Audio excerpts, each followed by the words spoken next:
Hello there, and welcome to episode 80 here at CUZZO-OP. I am one of the hosts here, Willie, also known as Arrow, and as usual, we have the other host here at CUZZO-OP, my cousin Isaiah, here for episode 80 as well. Let's get this money, baby. 80. That's crazy, right? I know we're going, bro. 80. We big cooking. Right. You know, we here for Comic-Con. Welcome to another news episode. And, Comic-Con this year, it feels like the Comic-Con you would expect after a year of strikes. You know what I mean? With a new strike on the way. And so it's going to be an interesting conversation, especially because there are also more bigger New York Comic-Con plans, as well as D23 plans from what we are hearing around the rumor mill. So in terms of what we're here to talk about, it's not going to be a long one here, or it might be, depending on how far we take the conversations. So Isaiah, I got to ask, how tapped in were you to this year's Comic-Con? I know you know about some of the things, but I know I'm bringing the topics of conversation here today. You definitely hosting the shit out of this episode because I was not as tapped in this year as I was last year. Keep in mind, we do have an episode from Comic-Con last year. Go back and listen. But it's pretty cool to actually see those things came to fruition in a year's worth of time.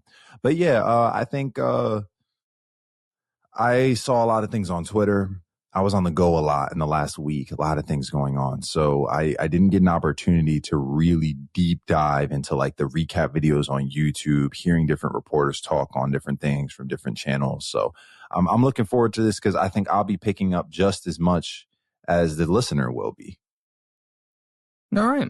Dope. So, we're going to take it section by section here, and we're going to start the conversation opposite to what we're going to be ending the conversation with. So we're going to start off in the world of DC. Nothing new for Superman. Gunn had confirmed that. He had a cool hat, though, cool shirts with the logo on. They unveiled the DC new logo that they will be doing. And I don't know if you were able to see it or not. I'll put it on the screen right now for those who might be on YouTube. But it's essentially, DC with the 4, I think, stars or squares. And he said that those were meant to represent the pillars of DC with movies, TV shows, video games, and comics all coming together under one brand, which I like the intentionality there. That's cool. And then I also, he had like a video version where it showed Superman's classic version like this, like flying, and then it flipped to unveil the logo. And I'm telling you right now, bro, if whatever movie or show or game you're playing starts off with the classic version of the character, then flipping into the logo, that's heat. That'd be straight heat.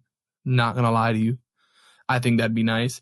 It's a clean logo. I want to see it. I'm trying to look for it right now, live on the spot. I got trying to find Twitter. Trying to GIF. Look, I'll play the video here too.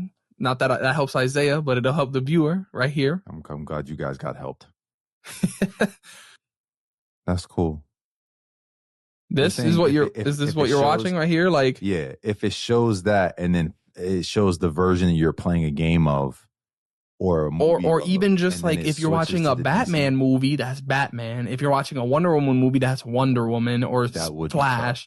I think it would be tough. I think that's a great way to open it. Instead of just the universe, just the character. I think it's a clean logo. I agree. That's cool.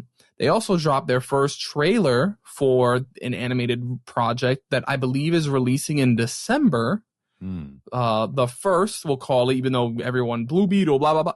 The first project in this DC universe, Creature Commandos, which we know is the first project that will be starring the same cast that will be over in the live action. We've seen some leaks from Superman, Frank Grillo as Rick Flag Sr., as well as Weasel and the Amanda Waller's team of Creature Commandos.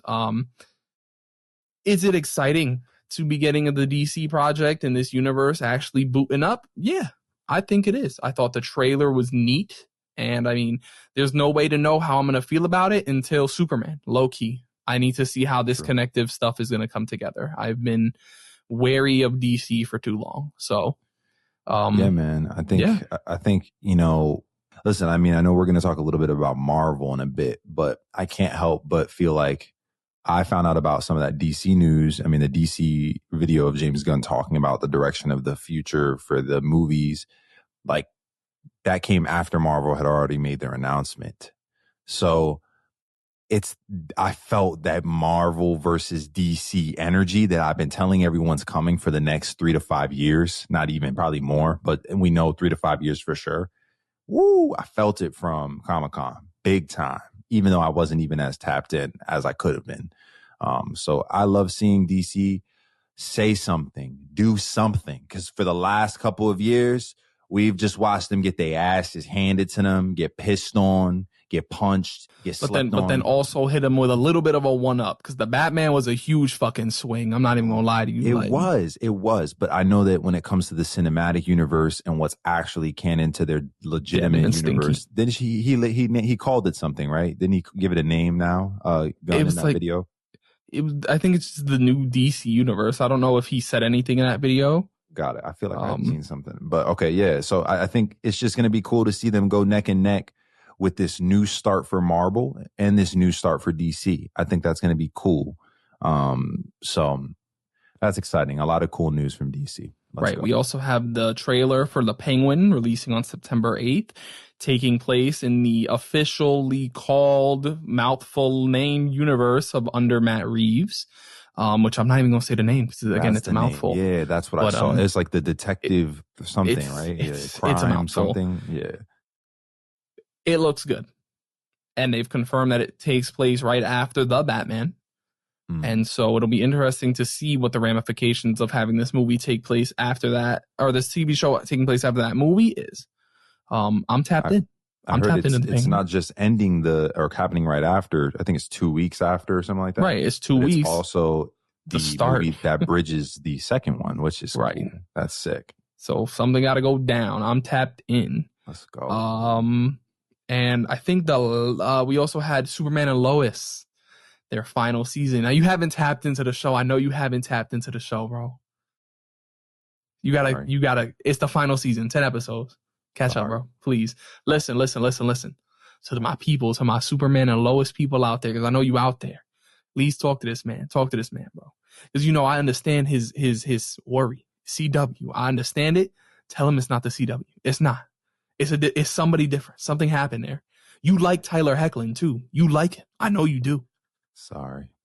Watch the show, please. It is my favorite Superman that I've ever gotten. Damn. Straight up. Kind of going crazy right now. Favorite is a hard word. That's a hard word. It is my favorite Superman. And not only is he just Superman, Ivy, but he is a Superman that is a father. And so you need to get in on that. You need to see what he is like. And again, Tyler Hoechlin playing a dad, we know him as the asshole older brother. So there's dynamics there. I would love for you to see, because Hoechlin's the top. He's the top of the chain right now. He's growing up. Another Superman, their anime show over on HBO, confirmed for a third season. We got our first look at a new character joining the cast in season 3. Now, if you don't want to hear it, skip about 30 seconds. We're getting Superboy, and I'm excited. We had Supergirl in season 2, and now we get to see this. The show takes creative liberties with its characters. It's not just the same old stuff, so I kind of like that. And it's another beautiful rendition of Superman and Lois. Right now, they're killing the game with Superman. Superman is having a great time right now, and hopefully next year, James Gunn just brings it all in together. I think it's going to go stupid. I'm really excited for that Superman, man. I'm loving everything I'm seeing. I'm telling everybody I know, tap in, see the screenshots, look at the symbol, look at the suit, look at my mans. Just saw Twisters, and I was like, yeah, he's going to cook. He's definitely going to cook. He was in Pearl. I liked him in Pearl. I haven't seen Twisters yet. So now to move away from DC, we'll see them soon. James Wan showed off his little new Peacock horror series. Now, James Wan, he directed the first Saw movie, Insidious, Aquaman. And I mean, I'm a horror guy. I just finished all the Saw movies for the first time. And I'm looking for more horror. Texas Chainsaw, perhaps. So I'm going to be excited, especially for James Wan, who, I mean, his whole thing is horror when he's not directing Aquaman's movies. So that'll be interesting to be on the lookout for. And as a series, too. Absolutely. And I always accidentally forget to cancel my Peacock subscription, so I'm sure I'll have it by the time this comes out too. Peacock's got some bangers on there, first and foremost. I don't even know about canceling that, me personally. That's where Psych is, so. Psych's also on Amazon, so I've been watching it over there. I've been watching it over there, and we're going to have to talk about Psych eventually. I'm doing something really fun right now. Up next, we have a show that we talked about earlier this year with a special guest, and Percy Jackson, season 2. Yes, sir. I know nothing about this, so I'm looking to you to provide your thoughts. Season 2 is officially adapting the Sea of Monsters and will be dealing Cyclops' brother, something like that. I don't know what that means, bro. So you're gonna have to talk about that. I know they announced the casting. So Tyson, my boy Tyson, is coming through, and I think it's a good move. I mean, we did get Tyson in Sea of Monsters, the movie. We did get that way back when. It looks like they intend to do the same thing and understand the assignment that they did with the first, which is be true to what the book is. If you didn't listen to our episode featuring Homeboy Q, that came out earlier this year, we do highly recommend you go back and listen to that, because we do talk about how the pacing on that show could have been a little bit better. It sounds like they're trying to address those things because they recognize to deepen the story and to get all of the bits and pieces of the development of these characters, it's going to require them taking their time. So I'm looking forward to seeing how they execute it. I'm a watch. You already know. It was cool seeing the crew get together, the director talk a little bit about what the intention is. I did see that. I did watch that. And they start filming next week. That's crazy. I didn't know that. Up next, The Boys. Now, I know you don't watch The Boys. I don't watch The Boys. I'm covering it anyway. Boys season 4 just ended, and we've been confirmed that season 5 is their final season. Gen V is getting a second season. We know that The Boys Mexico is in development, and there was a prequel show announced this weekend about my favorite character from the show, set in the 1950s, Soldier Boy, as well as his co-star being a character, Stormfront, from season 2 of the show. And so that'll be interesting, because putting Jensen in the leading role is going to be fun. It's going to be a fun time, and probably also a really fucked up time. And it will be interested to see where exactly that takes place. Not where, but like how it affects what we know and when it will be released, in terms of, he was also confirmed to be headlining season 5. So will we be getting his prequel show before his appearance in season 5? Or will The Boys end with this show still up in the air, Right. But that was a really fun thing to come out of Deadpool and actually see online. So, I mean, they're building their universe. Brick by brick, blood stain by blood stain. Exactly. But I mean, shit. Oh my gosh. Sorry. They're doing something. I just thought they're doing something. Well, up next, we have Mortal Kombat. We talked about Mortal Kombat last year, and we're going to talk about it this year. Mortal Kombat 1's second year DLC is adding some new characters. I'm not big into the Mortal Kombat universe, so I couldn't sit here and tell you I'm excited for Cyrax, or I don't even know, Sector. Noob Saibot. I know Noob Saibot. So let's focus on the collab ones. Terminator T-1000, Ghostface from Scream, and Conan the Barbarian. I find myself at a very interesting place with these DLCs. In terms of, I'm sure half of your fan base doesn't know these characters, and I'm sure the other half does. Right. And so it's just an interesting choice to have this be your roster. And sure, it's cool. I think it's cool. But I also think maybe you should have thrown another one of a bone. But maybe year one was a bone with Homelander and Peacemaker and or Keeper, or whatever the hell his name is, and Omni-Man. So right. Yeah, that's cool. Those are cool announcements. I mean, it's always cool to see different things from other elements pulled in a way that makes sense. Right. Needs to make sense. There's a bunch of Star Trek stuff that I have no knowledge about, other than Homegirl from Everything Everywhere All at Once is appearing in something Star Trek related, but that's not enough. Which Homegirl? Michelle Yeoh? Yeah. Oh, nice. But other than that, I couldn't tell you a single thing. Apparently she went crazy though in the trailer, so shout outs to her. We love that. Yeah, we like that. And so I mean, listen, I'm sure there's other things from Comic-Con, but it's hard to stay tapped in and write it all down and everything. And so I'm gonna move into the meat and bones. Meat and bones, baby. The stuff that I had to keep Ivy, up to date on. And so we're going to start off exactly the way they did it at Comic-Con. And we're going to start off with Captain America 4. Yeah. Captain America 4. The trailer just came out a week and a half, maybe 2 weeks ago prior to Comic-Con. So It was cool to see these guys talk it out. We had Anthony Mackie up there, as well as Giancarlo Esposito. I can't remember what Giancarlo's character is, and Harrison Ford himself too. But what's his character's name again, bro? Giancarlo? Giancarlo is playing the King of the Serpent Society, Seth Volkler, aka the Sidewinder, or Sidewinder, something like that. We also had Mr. Blue come out from the Incredible Hulk as the leader. Sam is confirmed to not have the super soldier serum. Kevin Feige on that stage, bro, he said Brave New World is a return to the grounded MCU, and we were inspired by Captain America, the Winter Soldier when making this. So I mean, that doesn't necessarily speak to the quality of the film being equal. It just means that they said this is the vibe we want to shoot for, right? Which is nice to hear.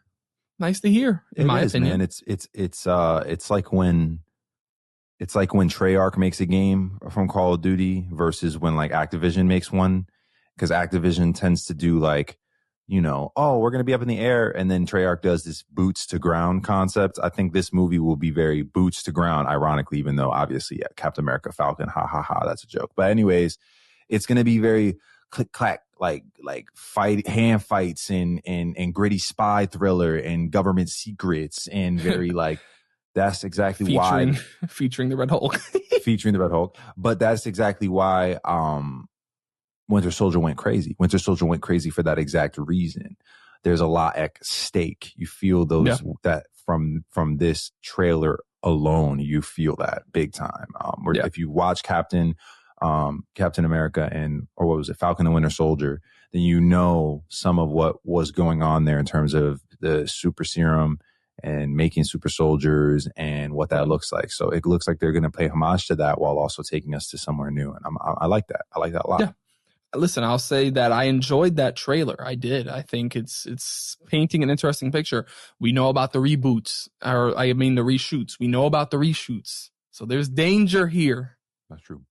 We're going to have to see, right? They also confirmed that adamantium will confirm to be a part of the plot, as the Celestials from Eternals are made of adamantium. So, and they also kind of subtly, suggested that with Deadpool. Go listen to our episode now.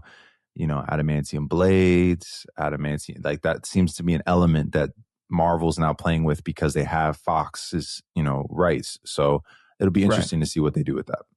Yeah. So, I mean, I'm excited for this movie. I'm going to put it out here now. I'm excited just to see something that I feel might be different than what we've been getting. Me too. And Harrison Ford's in it. So, he's playing recasted character, but I mean, whatever we got to do, without right? The stash. He said he would have grown it if they would have asked. Up next, we have Thunderbolts. You know any information regarding Thunderbolts, or? I did. I saw some information about the fact that each of the people in the group are going to be on individual missions and then realize that they're all connected as one. I thought that was cool. I like that idea. I also love the family vibe with what's his name and Red Guardian and Red Yelena. Guardian and Yelena. Yeah. I thought that was a cool. We're going to continue that storyline, see some of that. I like that. Yeah. I mean, I'm going to announce this team roster that we've got going on here. We got Ghost from Ant-Man 2, U.S. Agent from Falcon and the Winter Soldier, which I'm excited about. I liked his character. Red Guardian from Black Widow, Bucky Barnes. Y'all know who Bucky Barnes is. I don't need to tell you where he's from. Taskmaster from Black Widow, Valentina from Black Panther 2, and her bits in Falcon and the Winter Soldier. I think she was in that. And, Winter Soldiers, Florence Pugh, all of them are really coming together in a really fun way. I heard that the trailer that they played at Comic-Con was actually a really well done trailer. I'm hearing that it got people excited. Is it Marvel's answer to Suicide Squad? Some people are saying it's I don't know. And there's not much to know about it. I also think it's interesting that they put the asterisk, I think, right? To say like something else is here. May 2025, man. I don't know much about this movie. I can't really have an opinion other than that's just a cast of a bunch of side characters plus Bucky coming together to make something. Who's directing that movie? Couldn't tell you. Sorry. Bolts. I just. It's Jake Schreier. And Jake Schreier has made an episode of Beef and Paper Towns, the movie Paper Towns in 2015, which I like that movie and I like that book. So does this boost it a little, maybe? Go watch. Directed 6 episodes of Beef. Oh, that changes things. Season 1's episode 2, 3, 6, 7, 8, and 9. Does that change things then? That's kind of cool. Yeah. That's hopefully actually very cool. Hopefully it's not just we need a director, put his name on it kind of vibe. Hopefully he actually got some stake. There will be more to come from this movie that I'm sure can get us talking. You look like you've actually seen something. What happened? What happened? Talk to me. He did an episode of Dave. He did Chance the Rapper's Magnificent Coloring World. He did Kanye West Follow God, Close on Sunday. He's done a lot of artist documentaries. Benny Blanco. That's interesting. You know what I mean? I like that. I'm going to give it a shot. We're going to see how it goes. I'm going to go ahead and talking about it again. As much as I got issues with Marvel as we're about to jump into, I'm still going to be there, though. My boy George says that, yeah, we still going to watch it, though. I'm like, yeah, we are. Right. We are still going to watch it. So. Up next, Fantastic Four, The First Steps. I'm really excited for this movie, just in the concept of having Marvel's first family back. I'm tired of the disconnected Marvel, including phases 1 through 3. Everyone, phase 4, phase 5, 1 through 3 too. Marvel's families are coming home, and I'm excited for it. I'm excited for the Fantastic Four. We know how you feel about the family. I'm excited for the colorful X-Men, the colorful Fantastic Four, the color to be brought into this vibrant universe. I'm excited for it. The movie officially starts filming, or it started filming already on Tuesday, earlier this week. It's the director behind WandaVision, and the movie is set in the 1950s. So it makes sense that they would pick the director from WandaVision, in an alternate universe. I don't know how I feel about it, just because, again, I've explained Marvel and the multiverse concept before. But at least it's not old actors. At least I can respect that it's a new team from an alternate universe. I appreciate that. I like the cast. They seem to have great charisma on that stage. Pedro Pascal and Vanessa Kirby literally look like they're in love with each other on those stages. Joseph Quinn is great. And we already know how we feel about the GOAT, Richie, aka The Thing, Ebon. One thing they announced that really got me excited, bro, was the composer. Did you see who's composing the movie? I did not. Michael Giacchino. I know you like that. Loved it. They showed a trailer at Comic-Con, and I've seen the pics that have come out. I don't know if you have. Pedro Pascal, slick back hair, gray on the sides, wearing glasses and a science coat. The Thing on like a dating show. Joseph Quinn in an astronaut suit. Reed and Sue holding like hands, all lovey-dovey. Apparently Pedro Pascal spoke in an old school accent, again, 1950s, and Galactus was shown. to be really, really big. I heard about that. I want to see those other photos, though. You got those? I got those, man. I got you right now, man. Slide those to me. I need those, bro. Feed it to my veins. There you go, man. I don't have the thing one, but I got the rest of them, man. Say that. And, they also said that those casts will be in the next 2 Avenger movies, which was already expected, but I'm excited to know. July of 2025 is really exciting for me because I'm going to get to watch Superman and the Fantastic Four. So I'm locked into the movie, bro. I'm locked in. This is my most excited Marvel project right now. Straight up. I feel that and I respect that. And I think it's an opportunity for us to get something new. Like you said, we want new. We need new. We need new start, new bet, new risk, new something that's like, And though obviously we're still in the middle of the multiverse saga, we get that. We understand that.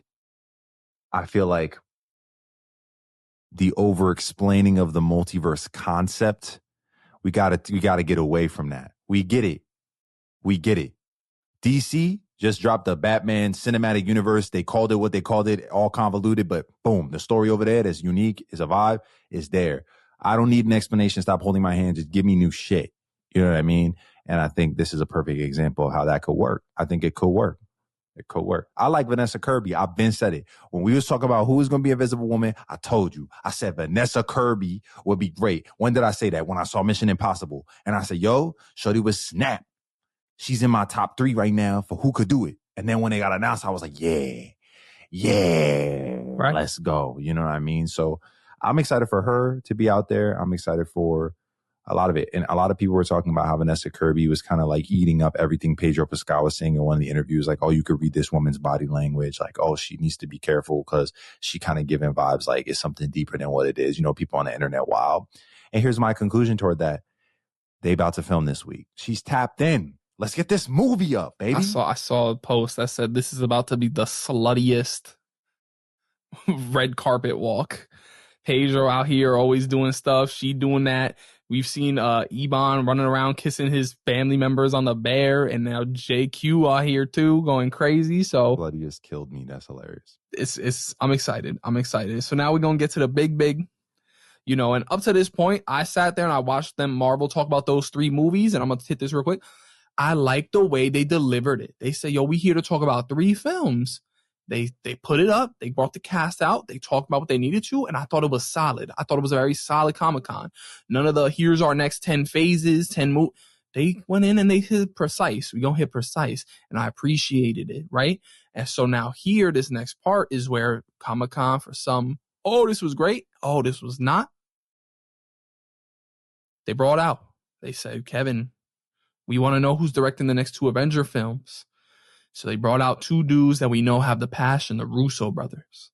And they got on the stage and they announced Secret Wars 2027 and Doomsday for 2026. And they brought out a group of cosplayers cosplaying Dr. Doom. I said, y'all want to know who could play Victor Von Doom, the greatest actor of all time? And they brought out Robert Downey Jr. onto the stage. Sorry.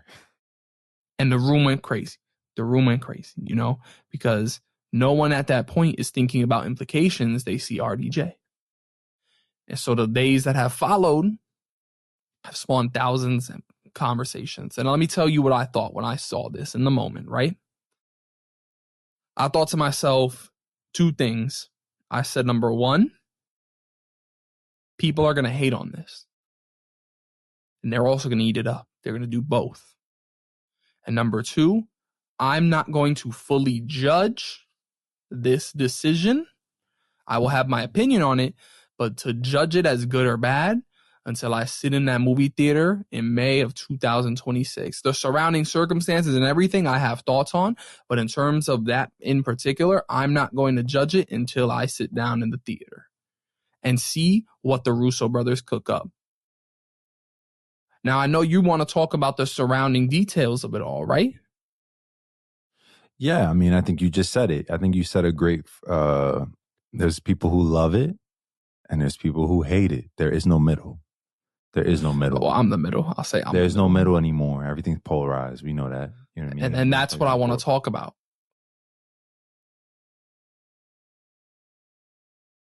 So I feel like when it comes to the positive side of this, here's my positives. I'll give them to you now. Maybe I should start with the negative and we can end on a high note. Let's start with the negatives. Here are the negatives. Go listen to our Deadpool episode when it comes out. But Marvel has an issue. And this moment is marred by their issue. And it's this issue of they're in a slump and they can't innovate their way out of the slump. And for a long time, I feel like Marvel used to be an innovator in the superhero space. And I felt like it was the household innovator name more than DC was. We said that earlier, right? Because the Batman was a big punch from DC. But up until that, there wasn't really a lot that was landing. Everyone was like Marvel over DC, hoo, hoo, ha, ha. It's kind of looking like the field is changing. And when this news came out, it was kind of given the field is definitely changed.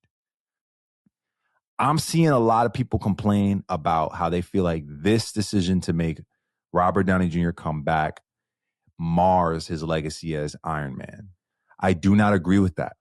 Right. I do not agree with that at all. I will say it's the same people saying this that were begging for him to be in Secret Wars. Not all of them, but maybe we'll get a different version of. And I just think it's funny. Like, I don't agree with that because it's a double standard. And I also think you're missing what's cool. And we'll get to that on the positive side. But what I do understand in the people who are frustrated with his return is it's like the IP, the idea of Doctor Doom is enough to lift us out of the muck. The last couple of years of this multiverse saga has been headless. It's been very directionless. There hasn't been enough connection points. It's just felt very scattered. And we know Jonathan Majors and him as Kang was supposed to be the beginning of threading things together. Now we know it got messy. We know we got these issues. We know that Marvel's decided to move on from him. Whatever. They got to clean that up. I understand.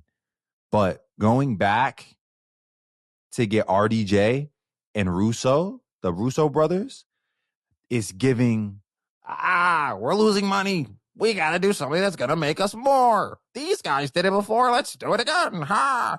And they're giving it in a way that if you're an idiot, respectfully, you're like, oh, that's great. But if you actually consider anything deeper when it comes to the idea of these movies, I feel like it's like Marvel might be a one-trick pony. Marvel might be Marvel might be like Apple in this bitch, in the sense of like they're just keeping things super simple because they know we're not going to dig any deeper. We're just going to come put our asses in seats, cop popcorn and sodas and watch no matter what. And part of them is right because I'm going to still be there. But it frustrates me. When I saw that news, that's kind of what I felt on one side of my heart for sure. Right. That's some of the negatives that I'm feeling a little bit in there. For sure. Let me push back on you. Not even in terms. I'm going to push back on you here, all right? Or I guess people. Because we're talking about Marvel as innovators. And we're talking about Marvel who's always done something different. And the fact that they've had to retreat back to the Russo brothers. And people say, oh, this kind of feels like you've admitted defeat. Now, here's where I'm coming from. I know as a fact, and I'm talking straight fact, no one can convince me otherwise, that at least half of these motherfuckers watching these stuff gave anything a chance after Avengers Endgame. Right. That's so true. You're not going to convince me that you went and gave Miss Marvel a try when they were trying to do something different with Miss Marvel. Right. Or Werewolf by Night. Or She-Hulk. Right. Or the Marvels. You're not going to convince me that there's good faith in the Marvel community that deserve to be speaking the way they are currently. Straight up. I agree. Because some of these people that are saying this is lazy weren't giving the things that could have spawned something new a try. Sure. So on that end, I say for those complaining about the fact that this is something you didn't give it a try. IV gave it a try. He could say what he has to say right now because we've sat here and talked about every single project. I know he's giving it a shot. He sat there and watched She-Hulk, Secret Invasion mostly, and everything else. So he could say what he does because he's been through the slums. But there are people that I know, day one, the Marvel is dead. This is the final nail in the coffin. Every single time something they didn't like dropped. So people can't help but hate, bro. They want to hate.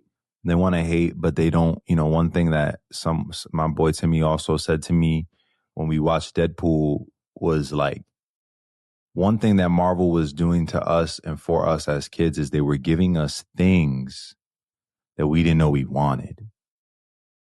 And that as a concept is what I feel like innovation should be, right? Innovation should be this, wow, why does this feel so right? Yeah, I never thought about it. I never even dreamt of this concept existing. You know, I feel like Marvel has done a lot of that and was doing a lot of that for a long time. They've tried to do some of it in the last couple of years, but there's been some lazy versions of it. And eventually they kind of got to a point where they just started phoning in the cameos, phoning in moments where characters are coming from other IPs that they've already got out. Like they're hoeing it, you know, like I said this, I say it again on the Deadpool episode, but it's like, I was one of those people who felt very disillusioned when No Way Home came out. I didn't think No Way Home was as good as everyone thought it would. And the only reason why you thought it was good was because you saw Tobey Maguire and Andrew Garfield on the screen. The story wasn't that great. It could have been a lot better.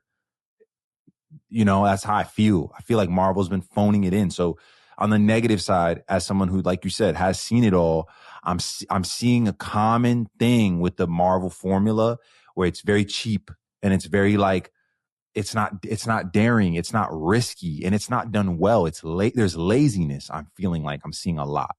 Now that's just one side of what I'm seeing. The positive side of the statement that Timmy is saying is also something I want to speak to. So if you have something to say more to the negative, let's go. But I just want you to know that that's not where I land 100%. It's just part of what I feel for sure. Right.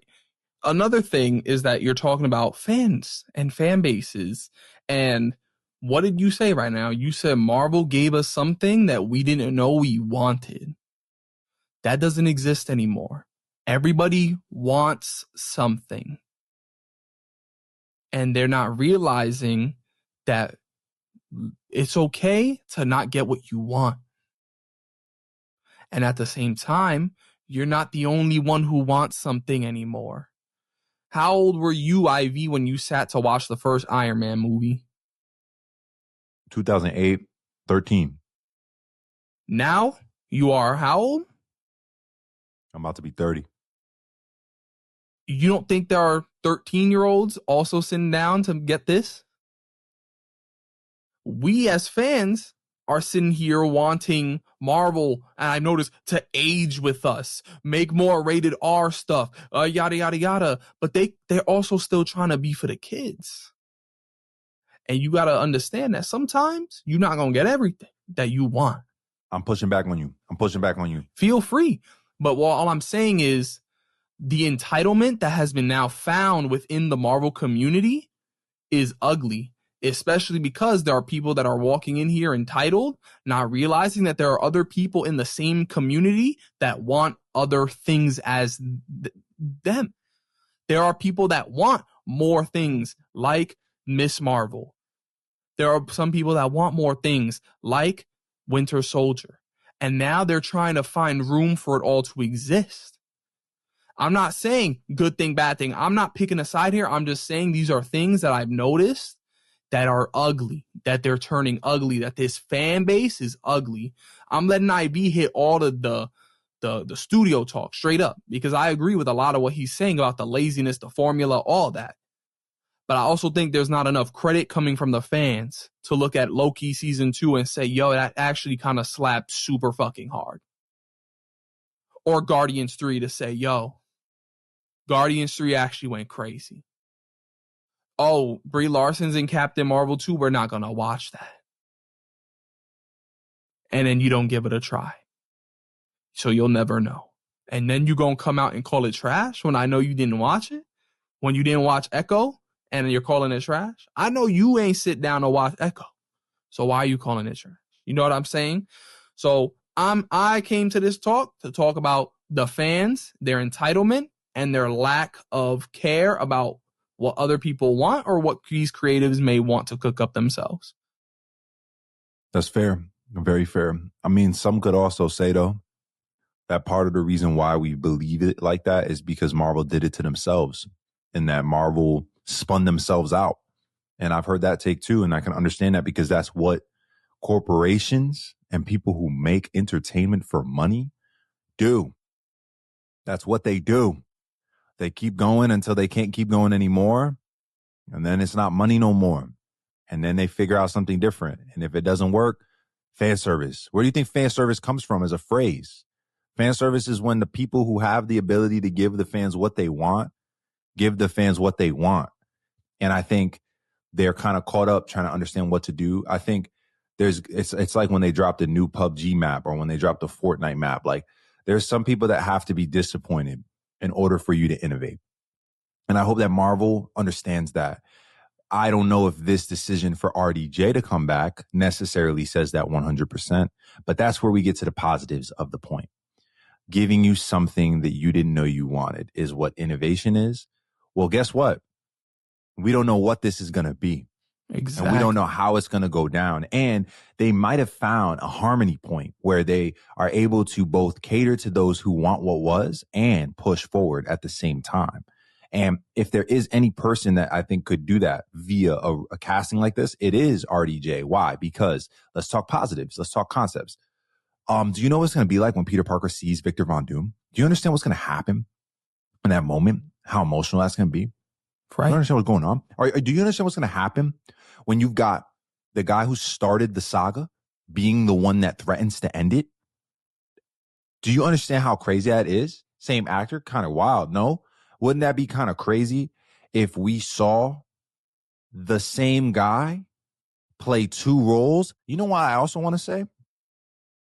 Robert Downey Jr., because of how everyone gives superhero movies a bad rap, had to leave the MCU, go get an Oscar with Nolan, then come back to be, he went and achieved the highest thing you can achieve as an actor in his field and craft, and wasn't able to do it as he poured his heart out as Tony Stark for all these years, goes and plays Strauss, becomes an Academy Award winner in that regard now, later in his career, so everyone can put respect on my man's name because he can still cook.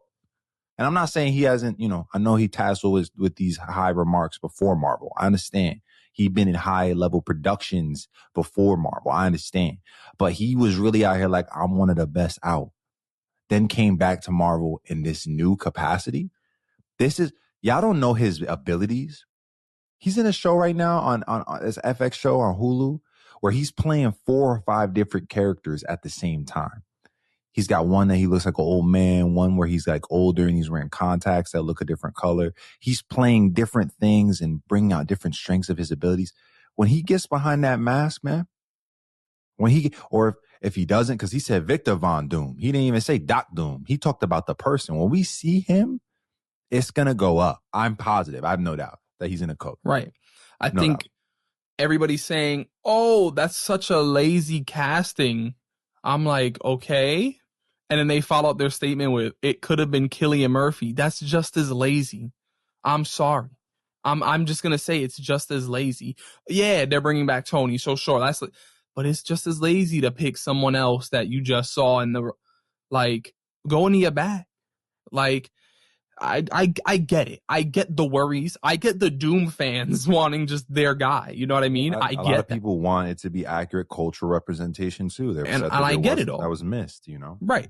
And I respect that. I respect wanting that. And I also respect the Doom fans wanting their character to be done on screen correctly. But at the same time, I'm also thinking about the MCU has taken a million creative liberties before. And at the same time, we don't know what the story is yet. We have to just wait and see. If you're done with the MCU at this point, okay, sure. If it's not for you anymore, okay. But what I don't like hearing is people that say that and then talk about the next 5 projects.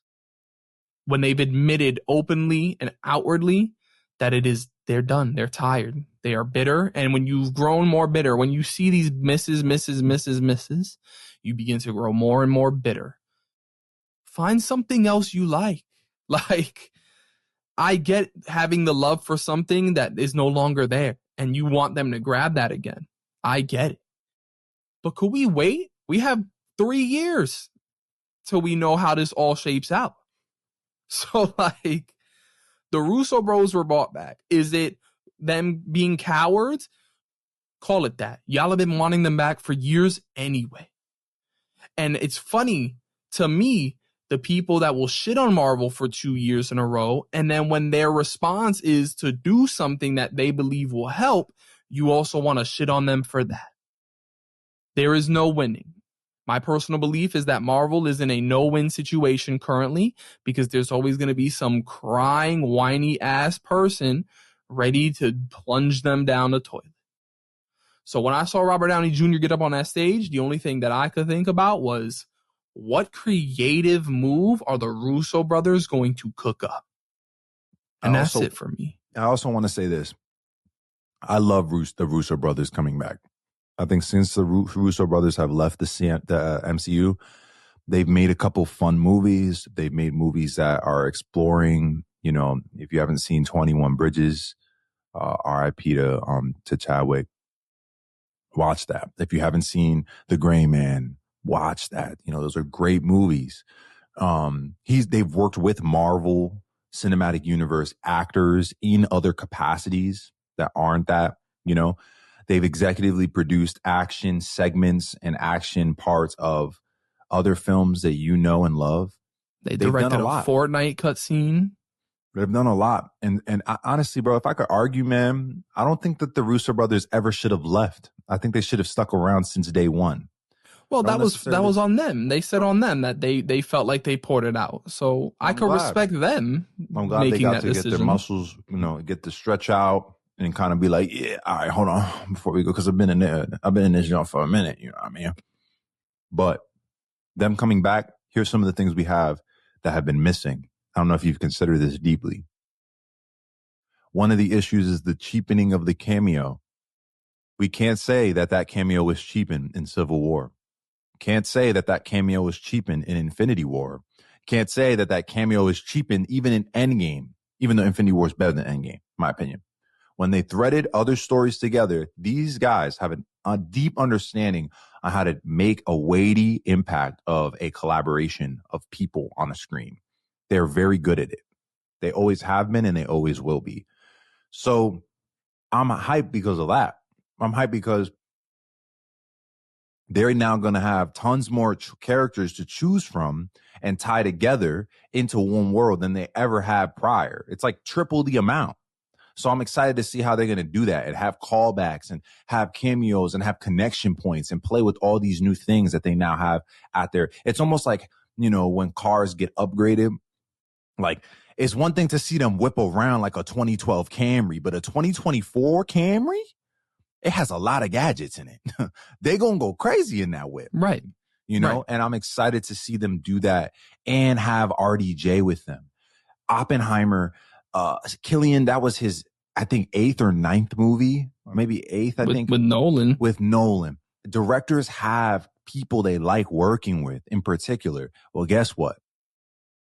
The Russo brothers have worked with these guys and worked with RDJ before. When they say the greatest actor ever, it's not because of his prestige and the fact that he went and got the Oscar. It's because I've been in the room with him and watched him cook. I've watched him innovate a scene to make it fit. So his acting style speaks to a thing without saying anything. Subtext is giving off character development. Right. That's what they're talking about. That's what I'm excited about. That's the stuff that's going to be crazy. Right. I just think, again, you got the people that are saying, oh, you guys suck. You should have hired new blood. You're scared. Are the same people that didn't give the new blood they had the chance. And I'll be honest, new blood did not, a lot of new blood, like 75% of new blood was not being able to wrangle that beast. Let's be honest. Let's be honest. I think there was some new blood that I was like, damn, I could see it. Others, not so much. At the end of the day, I think that those who are upset have a right to be. I hope they frame their upset correctly, but we don't know. I'm not calling this good or bad. I'm not calling this anything other than an interesting creative decision that I will see how it plans out 2 years from today, 3 years from today. Even before when I'm that, in the movie I'm theater, positive that they'll do the same thing that they did with Thanos. They'll do some sort of sprinkling of this person's existence now that it's been announced. That joint said starring Robert Downey Jr. You know what I'm saying? Infinity War starring Josh Brolin. That joint says starring Robert Downey Jr. Not the Fantastic Four, not whoever, Doctor Strange. They're confirmed to be in it, but the starring role, the title of the movie, I'm there to see what happens. Not locked in, eyes open, popcorn, savoring at the mouth, clapping my hands. Also not bitter. I'm there to see the movie. I'm there. Be there like that though, to be honest. I'm there for the creativity. Because y'all are calling it lazy. Yeah, I'm thinking in my mind, they're going to write the crap out of this. They're going to have to jump through hoops of complexity to bring this to life with deep heart. Like you said, people are making jokes about, oh, Mr. Stark. I'm not Mr. Stark. I'm Dr. Doom, making it as a joke, as if they did that in Infinity War when dudes were dying. Or like they treated Stark dying like a joke in Endgame. Like, these dudes are bringing some heart here, you know? And I could be wrong, but you're not going to tell me I'm wrong now. Mm-hmm. And I'm not going to think that you're better than me because you want to pretend to call it now either, because you're just being better. Yeah. So overall, Comic-Con wise, it was an interesting one. And we're getting more stuff from D23 in a few weeks that we're going to have to cover, especially since I'm hearing rumors about a horned vigilante that might show up at that event. So I think Comic-Con this year was what we expected it to be after the strikes. And with the new video game strike starting up, it'll be interesting to see the future of our entertainment business going forward. So go check out our Deadpool episode, as well as be prepared for another Star Wars related one next week. You already know. And when it comes to that entertainment and the changes and the way that things are moving and grooving and new drops and new everything, you stay tapped in with us, and we'll do our best to help you stay tapped into that, because that's what we got over here at CUZZO-OP. When you tap in with us, you're going to find a couple things. 2 cousins, 1 podcast, and endless entertainment. Thanks for joining us for another one.